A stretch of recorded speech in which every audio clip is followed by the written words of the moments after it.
میرے محبوب کریم علیہ الصلوۃ والسلام نے فرمایا اللہ پہ بھروسہ رکھ کے سویرے نکل جانا رزق کی تلاش میں۔ کس پہ بھروسہ رکھنا ہے؟ نکلنا تمہارے ذمے ہے، یہ نہ کہنا کہ گھر بیٹھوں گا تو یہی آئے گا، نکلنا تمہاری ذمہ داری ہے، جتنی ذمہ داری ہے وہ پوری کرنا۔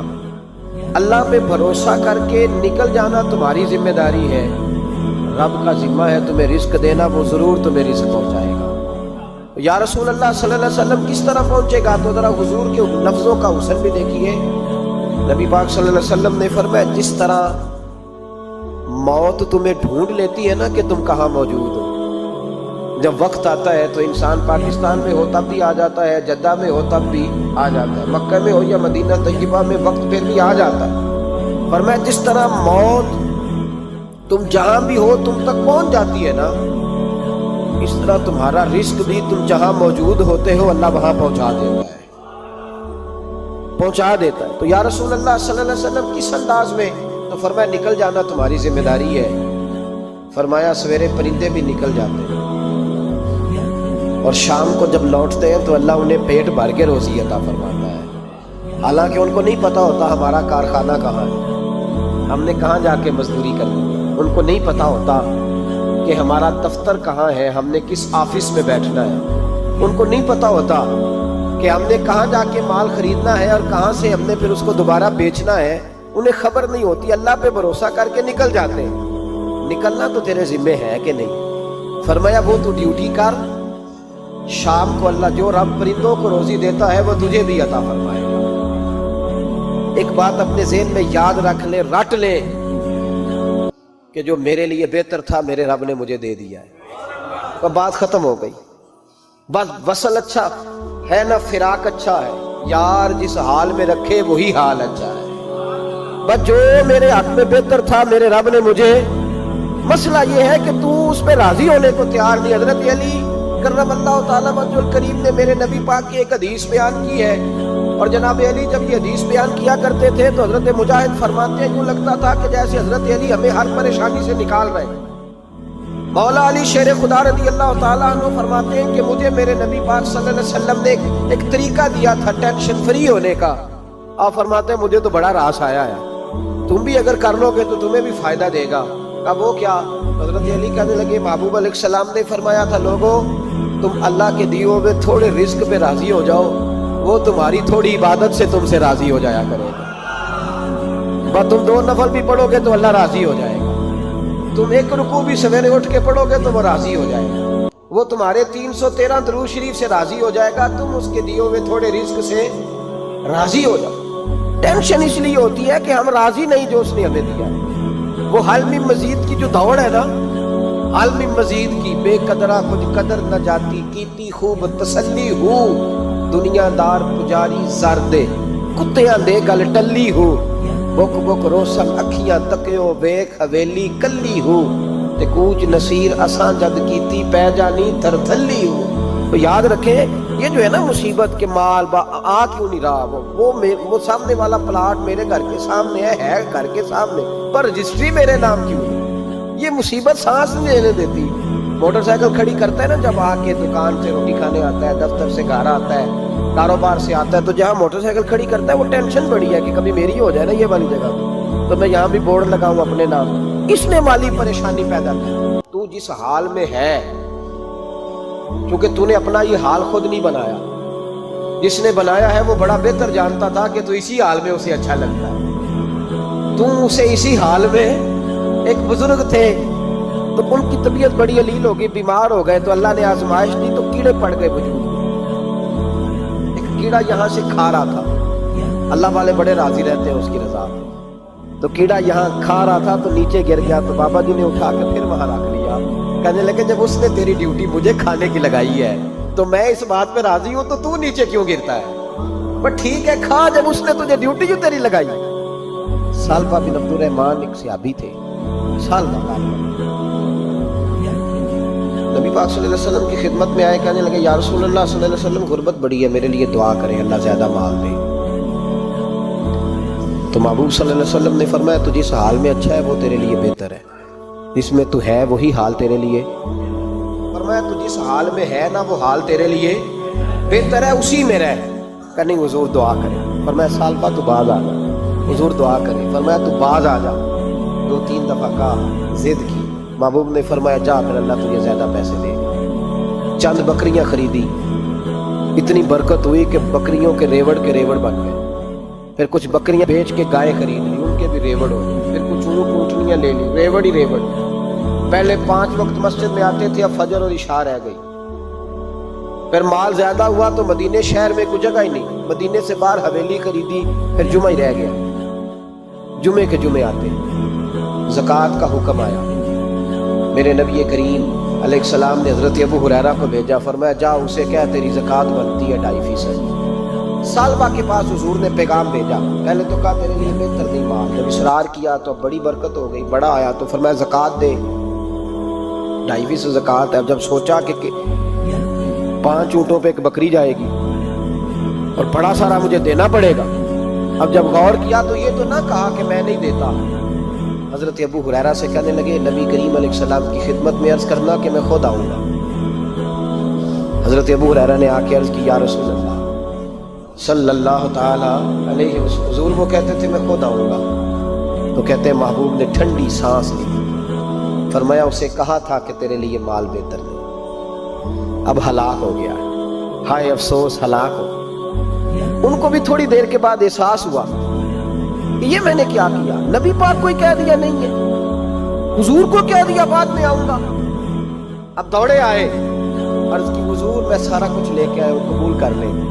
محبوب نے فرمایا گویا بلال حبشی کی خشک کھجور بھی قبول ہے, اور صہیب رومی ایک اٹی بال کی لائے تو وہ بھی قبول ہے, اور عمار بن یاسر اور مصعب بن عمیر اگر 2 دینار دے جائیں اور کوئی پرانا جوڑا کسی سپاہی کے لیے چھوڑ جائے تو وہ بھی قبول ہے. لیکن تو اپنا لاکھوں لے کے چلا جا, تیرا کوئی نہیں قبول. معاف کر دے. فرمایا جا معاف کیا, پر پیسے لے کے نہ آنا. اگلے سال پھر آئے, بندے ہوئے ہاتھ ہیں. محبوبہ میں دولت کا کیا کروں, آگ لگانی ہے, قبول کر لے. فرمایا تو لے جا, تیرا نہیں قبول. گرا جو ان کی نگاہ سے وہ سنبھل نہیں سکتا. حضور نے وصال ظاہری کیا تو جناب صدیق اکبر کے پاس آئے, لاکھوں کا مال. ابو بکر قبول کر لو. تو جناب صدیق اکبر کہنے لگے اس کا کر لو جس کا نبی نے نہیں کیا, چل جا, کوئی نہیں چاہیے. حضرت عمر کے زمانے میں قحط پڑ گیا, بارشیں نہیں ہوتی, غلہ نہیں ملتا, حالات خراب ہے, مالی طور پہ بحران آ گیا, غربتیں, مجبوریاں, تکلیفیں. آ کے روئے, عمر میرا قبول کر لو, مجھے معافی تو مل گئی تھی نا. فرمایا معافی اپنی جگہ پہ, اور جس کا مصطفیٰ نہیں قبول نہیں.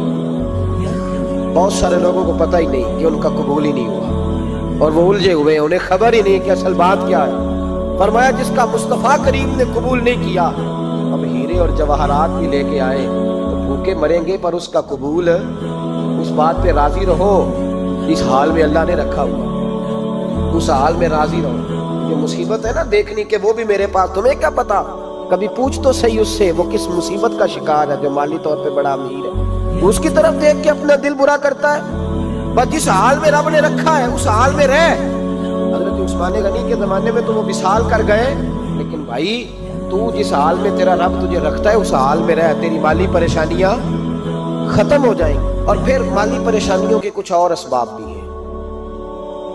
امام شافعی فرماتے ہیں جن گھروں میں لوگ فجر کی نماز کے وقت سوئے ہوتے ہیں ان گھروں میں رزق نہیں آتا. آپ فرماتے ہیں فجر کا وقت اللہ کے دینے کا وقت ہے, اس وقت اللہ بانٹتا ہے.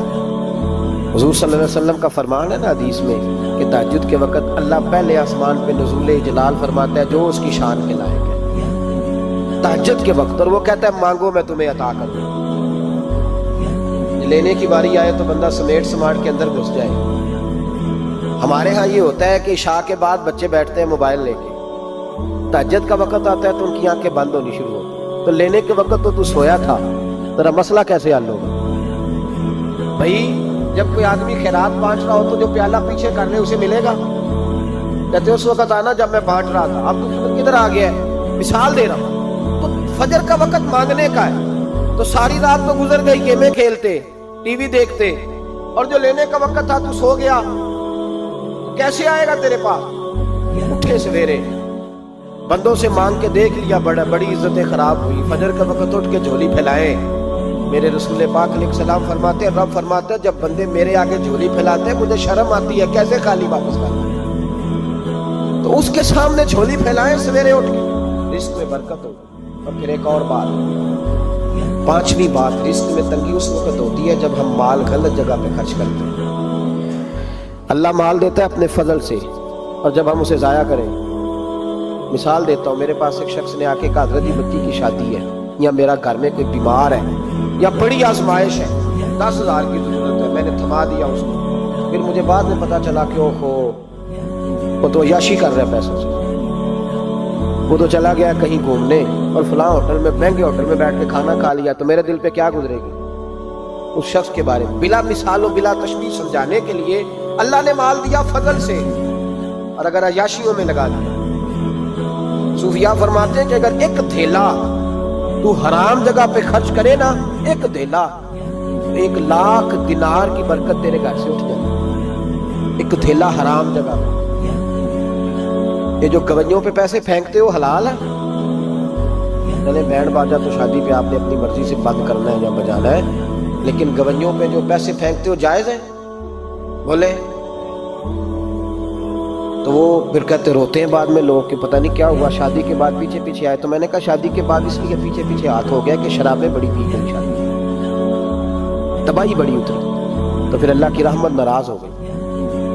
اور اس پر میں قرآن مجید کی آیت پڑھتا ہوں، رب فرماتا ہے وَمَنْ أَعْرَضَ عَنْ ذِكْرِي فَإِنَّ لَهُ مَعِيشَةً ضَنْكًا، بڑی سخت آیت ہے۔